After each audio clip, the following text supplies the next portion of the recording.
And a very good morning to all of you. आप सब कैसे हैं? हम उम्मीद करते हैं आप सब बिल्कुल ठीक होंगे। यासिर, आप कैसे हैं? बिल्कुल हम गुड हमारा और उम्मीद है हम जितने भी देखने वाले हैं वो सब भी ठीक ठाक होंगे, खैरियत से होंगे।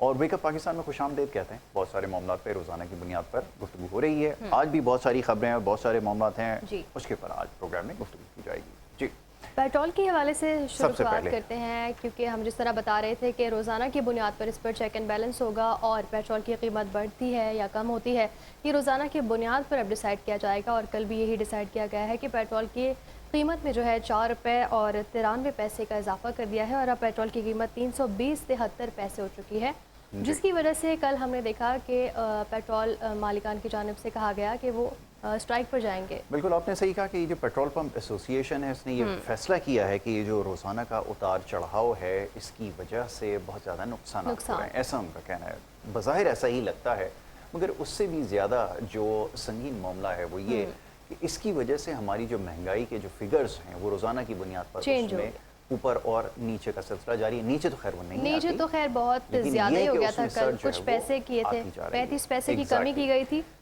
और उसके बाद 4 रुपये और अगले ही 93 दिन 4 रुपए पैसे जो वो बढ़ा बढ़ा दिए दिए। गए। अब ये फॉर्मूला किस तरह तय किया गया है ये समझना बड़ा मुश्किल है। ये आज तक किसी को नहीं पता कि ये कौन पता सा और फॉर्मूला ये है। हमें नहीं पता चल पा Exactly. रहा कि किन बेसिस पे पेट्रोल की कीमत में ये इस बिल्कुल तरह के ऐसा ही है हम देख रहे हैं कि आया वॉलेटिलिटी। ये क्या आपने ग्लोबल इंडेक्स के साथ इसको कनेक्ट कर दिया है कि जो वहाँ पर हम देखते हैं कि हर एक सेकंड के बाद प्राइसेस में कभी उतार आता है, कभी चढ़ाव आता है, वो इसी तरह मार्केट का जो ग्राफ है ऊपर नीचे जाता है। इन सारी चीज़ों का मकसद क्या है? ऑयल के सौदे किस तरह होते हैं आवाम को अब आपको बताना पड़ेगा। वो प्रोडक्ट जिसके बारे में वजीर मौसूफ फरमा रहे थे कि हम वो प्रोडक्ट कंज्यूम नहीं करते, वो गालिबन WTI क्रूड की बात कर रहे थे, ब्रेंड की बात कर रहे थे, ब्रिटिश प्रोडक्ट की बात कर रहे थे। मिडिल ईस्ट की प्रोडक्ट अगर कंज्यूम होती है तो उसके बारे में भी बताइए कि आप कौन सी प्रोडक्ट इस्तेमाल कर रहे हैं। अब ये सारी चीज़ें डिस्क्लोज करना होंगी क्योंकि ये मामला अब सरफेस हो चुका है और ये अब ज़्यादा देर नहीं चल सकता। जब आप प्राइसेस के मामले को यहाँ तक लेकर आ गए हैं तो लामहला अब आपको वो सारी चीज़ें डिस्क्लोज करनी पड़ेंगी कि आपका तरीक़ाकार आखिर है क्या, आप कौन से तरीके के तहत यहाँ पर ऑयल की ख़रीदारी करते हैं जिसकी वजह से मार्केट में जो इस तरह का जो इम्पैक्ट आता है। और क्या इससे पहले पाकिस्तान में जब आज से 4 साल 5 साल और इससे पहले जब ऑयल आ रहा था तो क्या यही फॉर्मूला था जिसके तहत प्राइसेस का जो वो तयन किया जा रहा था? तो ये सारी चीज़ें अब आवाम के सामने रखने का वक्त आ चुका है और ये अनफॉर्चुनेटली बड़ी बदकिस्मती आपकी है कि आपने खुद ही ये फार्मूला तय किया। जिन्होंने आपको ये बताया कि इस तरह आप प्राइसेस के अंदर जो उतार चढ़ाव करेंगे, उनके कहने पर आपने ये फार्मूला तय किया है। अब आप यहाँ पर आप ट्रैप हो चुके हैं और बहुत जल्दी आपको एक प्रेस कॉन्फ्रेंस करके बताना होगा कि वो कौन सी ऐसी प्रोडक्ट है जिसकी प्राइस फ्लक्चुएशन की वजह से यहाँ पर प्राइसेस जो हैं वो रोज़ाना की बुनियाद पर है वो डिटर्मिन किए जा रहे हैं। तो वज़ीर मौसूफ साहब अब मेरे ख्याल में टाइम आ चुका है और इस गवर्नमेंट के लिए सबसे मुश्किल काम होगा क्योंकि इसमें सिर्फ लोगों को एक चीज़ पता है कि इसमें जो सबसे बड़ा हैफ्टी चंक है वो लेवी का है। लेवी के अलावा जो टैक्सेस आप चार्ज कर रहे हैं वो किस मद में हो रहे हैं, अब शायद ये भी डिस्क्लोज करने का वक्त और करना भी चाहिए। इतने टाइम से हम इसी पर बात कर रहे हैं कि लेवी के मद में हम इतने पैसे दे रहे हैं, पेट्रोल की कीमत तो इतनी है और फिर मज़ीद टैक्सेस का भी लगाना आई थिंक ये बिल्कुल भी वैलिड नहीं है। और अब कुछ कहा नहीं जा सकता ये स्ट्राइक है, ये कब तक है, कुछ बताया तो नहीं गया इस वक्त। नेक्स्ट उन्होंने कहा है कि नेक्स्ट जब वो अनाउंसमेंट करेंगे तब तक के लिए ये स्ट्राइक पर है। इसको इस तरह ये सेटल करेंगे। मैं एक चीज़ का और इजाफा कर दूं फिर आगे बढ़ते हैं। इसका सेटलमेंट इस तरह ये करेंगे कि ये ऑयल जितनी भी डिस्ट्रीब्यूशन कंपनीज हैं, OMCs हैं, मार्केटिंग कंपनीज हैं, उनको ये बता देंगे कि अगर कमी होगी, वैसे तो इसकी कोई इम्कानात नहीं है, लेकिन अगर कमी होगी तो वो आप जो है वो डायरेक्टली पास ऑन नहीं करेंगे, हम उसको लेटली 24 घंटे के बाद दोबारा से प्राइसेस के अंदर एडजस्ट करके आपको ही बेनिफिट देंगे। और उनके लिए तो ये विन विन सिचुएशन है क्योंकि उनकी इन्वेंट्री जो उनके स्टॉक में पड़ी है वो रोज़ाना की बुनियाद पर उसमें प्राइसेस में इजाफा हो रहा है, तो उनके प्रॉफिट मार्जिन जो है वो मल्टीप्लाई हो रहे हैं। अगर उनके नेट कैलकुलेशन देखें या नेट उनकी जो है वो अर्निंग देखें तो उसमें इजाफा ही होगा, वो नेट लॉस नहीं बुक कर रहा है। ये सबसे बड़ा प्रॉब्लम है और गवर्नमेंट इसी मामले को जो है वो इस तरह सेटल करेगी। जी बिल्कुल यासिर, और कल की एक बड़ी अहम खबर थी जो हम देख रहे थे प्रोटेस्ट के हवाले से जो भारत में किया जा रहा था कॉकरोच जनता पार्टी की तरफ से। हम इस पर हमने काफ़ी बात भी की और ये इसकी शुरुआत का थोड़ा सा बता देते हैं कि कॉकरोच जनता पार्टी एक जेनजी ने बनाई है, एक इंस्टाग्राम पेज बनाया, फिर उसको इतनी ज़्यादा फेम मिली जिसके मोर देन 82 मिलियन सब्सक्राइबर हो चुके हैं और आई थिंक अब उससे भी ज़्यादा हो चुके हैं। कल हमने देखा कि किस तरह से वहाँ के यूथ ने, वहाँ के बच्चों ने, आई थिंक वो उनकी एज क्या होगी 18, 25 मैक्स, और काफ़ी तादाद में अब वो प्रोटेस्ट कर रहे हैं। और अब जब पहले तो वो एजुकेशन मिनिस्टर से इस्तीफ़ा मांग रहे थे, क्योंकि नीट के जो वहाँ पर एप्टीट्यूड टेस्ट है जिस तरह यहाँ पर होता है, उसी तरह वहाँ पर नीट का एग्ज़ाम होता था जिसके पेपर लीक हो गए थे, और उसके एहतजाज में इन्होंने इस्तीफ़ा मांगा एजुकेशन मिनिस्टर से। नाउ दे वांट कि जो वहाँ के प्राइम मिनिस्टर हैं मोदी, अब वो चाहते हैं कि वो भी मुस्ताफ़ी हो जाए। अच्छा, हम इसमें एक और इजाफा कर देते हैं। तो सबसे बड़ा प्रॉब्लम ये कि जो कन्वेंशनल सियासत का दौर है ना, ये अब ख़त्म हो चुका है। और सबसे अच्छी बात तो ये है कि ना आप पढ़ते हैं और ना पढ़े लिखे हैं। मेरे इल्म में नहीं है कि आप पढ़े लिखे हैं भी या नहीं है। ये मैं मुखातिब हूँ बराह रास्त भारत के जो इस वक्त प्रधानमंत्री हैं, प्राइम मिनिस्टर जिनको कहा जाता है, उनसे मैं मुखातिब हूँ कि आप ही के बिल्कुल बराबर में एक मुल्क है बांग्लादेश। वहाँ पे आपको याद होगा, ये ज़्यादा पुरानी बात नहीं है, वैसे तो उम्र ऐसी हो चुकी है आपकी कि शायद याद ना हो, लेकिन याद दिला देते हैं। वो तो अच्छे से याद होना चाहिए। एग्जैक्टली। वहाँ पर अभी ये एपिसोड चला जिसके अंदर स्टूडेंट्स ने एहतजाज किया और था, फिर वहाँ क्या रिजल्ट्स निकले उस चीज़ के, वो भी आपके सामने। वो आपने देख लिया, आपकी हिमायत याफ्ता जमात वहाँ से वाइप आउट हो चुकी है और अब आपकी जो है बारी है। तो अब अगर ये सिलसिला ये प्रोलॉन्ग होगा, अब ये ऐसा नजर आता है अपेरेंटली कि वहाँ पे भी बच्चे पढ़े लिखे हैं, सोशल मीडिया का इस्तेमाल करते हैं और अब वो आहिस्ता आहिस्ता सड़कों पर आना शुरू होंगे और ये सिलसिला अब मजीद बढ़ता चला जाएगा। तो जो ताकत का इस्तेमाल आप कश्मीर में कर लेते हैं और जगहों पर कर लेते हैं, गुजरात में जैसे आपने किया, अब नजर आता है कि अब वो नहीं कर पाएंगे। तो अब वो यहाँ पर सिलसिला नहीं चलेगा। वो गुजरात के वक्त पे जब आपने वहाँ पे जितना भी वहाँ पे आपने मैसेकार किया था, उस वक्त सोशल मीडिया नहीं था, लेकिन इस वक्त सोशल मीडिया है सबके हाथ में। तो ये सारी फुटेजेस न सिर्फ पाकिस्तान में बल्कि बहुत दूर तक ये फुटेजेस जो है वो देखी जा रही है। और आई थिंक काफ़ी हद तक बांग्लादेश ने ये एग्जाम्पल सेट कर दी है वहाँ के, जिस तरह हमने देखा था कि जेंजीज ने ये मुहिम चलाई थी और वहाँ पर फिर क्या हुआ ये सब आपने देखा। तो अब नाउ भारत में भी यही देखा जा रहा है कि वो प्रोटेस्ट कर रहे हैं और अब वो क्लियरली बच्चे यही कह रहे हैं कि अब हमें एजुकेशन मिनिस्टर का सिर्फ नहीं बल्कि हमें प्राइम मिनिस्टर का भी अब रिज़ाइन चाहिए। अब वो एक मैं लड़की का इंटरव्यू देख रही थी, उन्होंने कहा कि भारत के मसलों का एक ही हल है। तो उनसे पूछा जाता है कि क्या, तो वो कहते हैं सिर्फ मोदी जी बचा सकते हैं। तो उन्होंने कहा कि किस तरह बचा सकते हैं, तो कहते हैं जी इस्तीफा दे दें तो सारा मुल्क बच जाएगा। तो वहाँ पर ये सिचुएशन अभी है। बिल्कुल ऐसी ऑपोजिशन, जो ऑपोजिशन के लीडर हैं, leader of the opposition Rahul Gandhi, उनको भी वो उठाकर जो है वो ले गए हैं और बड़े सीजनल पॉलिटिशियन हैं, मगर ये कि उनके साथ भी इस तरह का जो है इंसानियत से सलूक किया जा रहा है।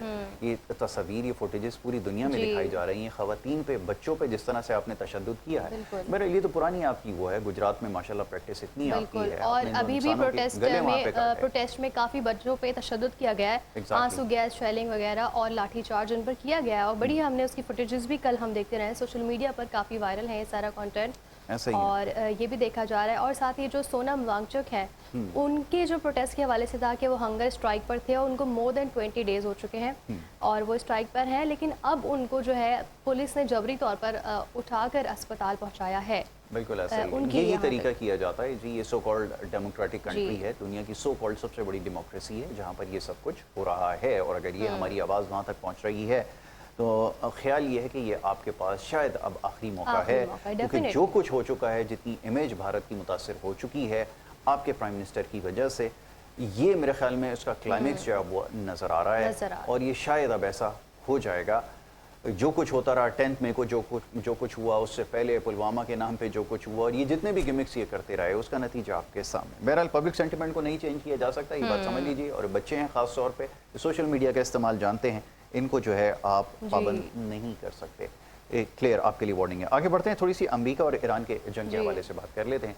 यहाँ पर पाकिस्तान के किरदार के हवाले से एक दफ़ा फिर जो है वो फॉरेन अफेयर्स मैगजीन जो है वो लिख रहा है कि पाकिस्तान ने ये दो ममालिक के दरमियान जो जंग हुई है, इसमें कामयाबी पाकिस्तान को मिली है। और वह ऐसे कि पाकिस्तान ने सिफारती कोशिशों से एक जंग जो कि एक बहुत ख़तरनाक रुख इख्तियार कर गई थी और उसको जो है काबू करने में कामयाब हुए। तो इस तरह ये जो फतह है ये पाकिस्तान के नाम हुई है। ये हमारे अपने अल्फाज नहीं है जी, ये पड़ोसी मुल्क में कहेंगे, शायद अपने मुल्क की तारीफ़ कर रहा है। ये फॉरेन अफेयर मैगजीन है, अगर पढ़ने का इत्तेफाक हो तो जाकर ज़रूर नेट के ऊपर देखिए। बहुत बड़ा जरीदा है जिसके अंदर ये बात लिखी गई है और उसमें इसका सारा क्रेडिट जो है वो CDF chief of defence forces field marshal जनाब सईद आसिम मुनीर साहब को दिया जा रहा है। ये भी हमने नहीं लिखा, ये भी उन्होंने लिखा है। तो ये वो बता रहे हैं कि ये पाकिस्तान की और पाकिस्तान की जो एडमिनिस्ट्रेशन है, खासतौर पर प्राइम मिनिस्टर हैं, उनकी टीम है, ये उनकी कामयाबी है जिसकी वजह से इस सिलसिला जो है प्रोलॉन्ग हुआ है।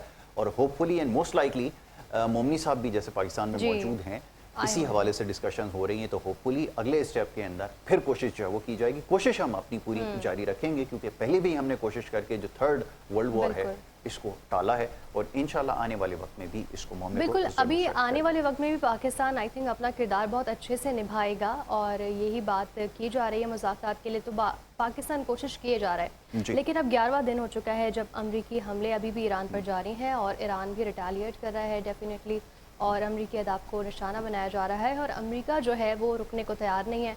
डोनाल्ड ट्रंप एक जानिब तो मुज़ाकरात की बात करते हैं, पॉजिटिव बात करते हैं, मगर उसकी कुछ देर बाद ही हमलों की इंडिकेशंस दे देते हैं, और फिर हमले कर भी देते हैं।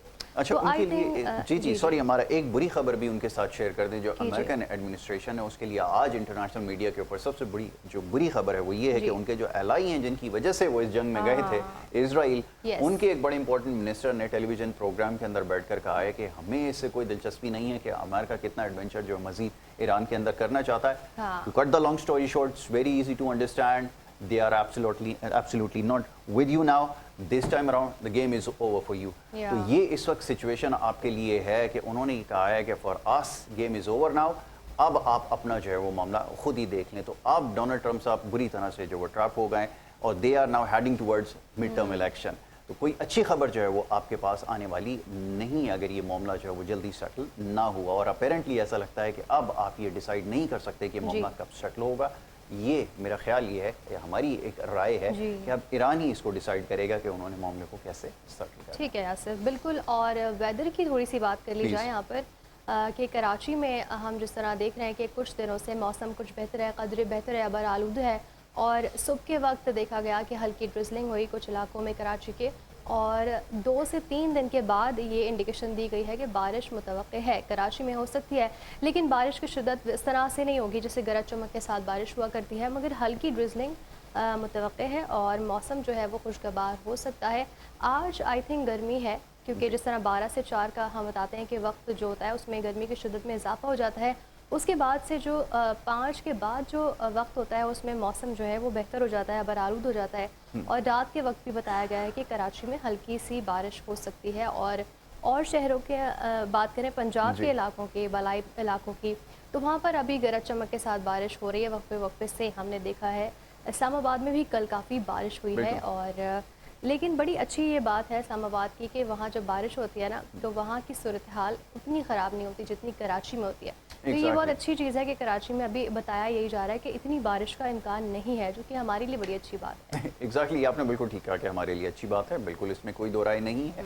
और ये भी कि क्लाइमेट चेंज की वजह से, अच्छा हमारी तरजीहात में ये भी नहीं है। याद रखिए कि पूरी दुनिया में बड़ी अफसोस के साथ कहना ये पड़ता है कि हमारे जो नेबरिंग कंट्री अभी जिसका कुछ देर पहले तस्करा हुआ, वहाँ पर अभी तक यही मामला चल रहे हैं कि मामलों को कैसे सेटल करना है, वहाँ पे किस तरह फसाद बर्पा करना है, अपनी हुकूमत को बचाने के लिए अगला क्या कौन सा जो है वो गिमिक करना है, टिकटॉक पे कैसे पॉपुलर होना है, एक्स के ऊपर मजीद कौन सी जो है वो स्टेटमेंट देनी है, अवार्ड का खास तौर पे यहाँ मैं तस्करा भूल गया, वेरी सॉरी, जो अवार्ड कहाँ मिल रहा है, हमारे यहाँ भी बड़े अवार्ड होते हैं, तो मुझे तो खतरा ये कि किसी दिन यहाँ ना पहुँच जाए वो अवार्ड लेने के लिए।